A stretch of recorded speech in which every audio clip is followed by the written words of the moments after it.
inyarwanda.com. Kuki gukunda ari ibintu byizana, ukabura amahoro no kubihagarika, ugatotezwa n'umutima wamubona ugahinduka. Umva kuki utambona nkuko nkubona? Iyo nza kubona amahirwe yo guhitamo, simba narahisemo we. Uzambabarire ninkubangamira, kuko ndagukunda.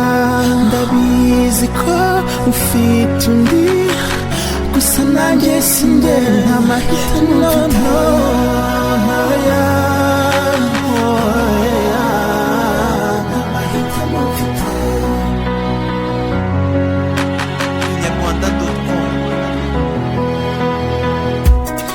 Iyo tuvugana ngerageza kubivuga, ariko nkabicakure.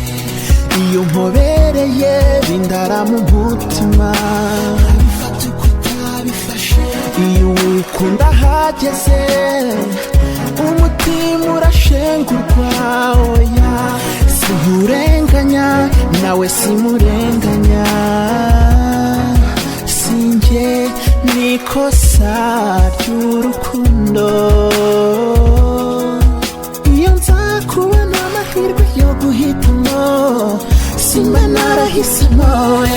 Uzambabarire ninkubangamira, kuko ndagukunda.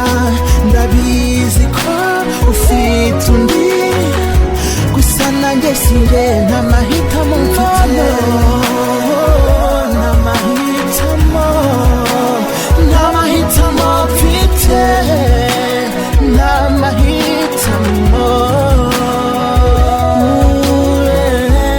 Guha ubushuti busanzwe umuntu ukeneye urukundo, ni nko guha umugati umuntu ufite inyota.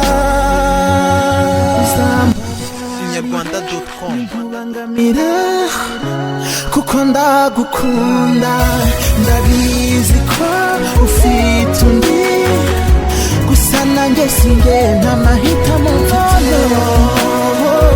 Nta mahitamo. Uzambabarire ninkubangamira, kuko ndagukunda. Ndabizi ko ufite undi, gusa nanjye sinjye nta mahitamo mfite. Nayo ndabye no mu maso wabibona. Nayo nyitegereze.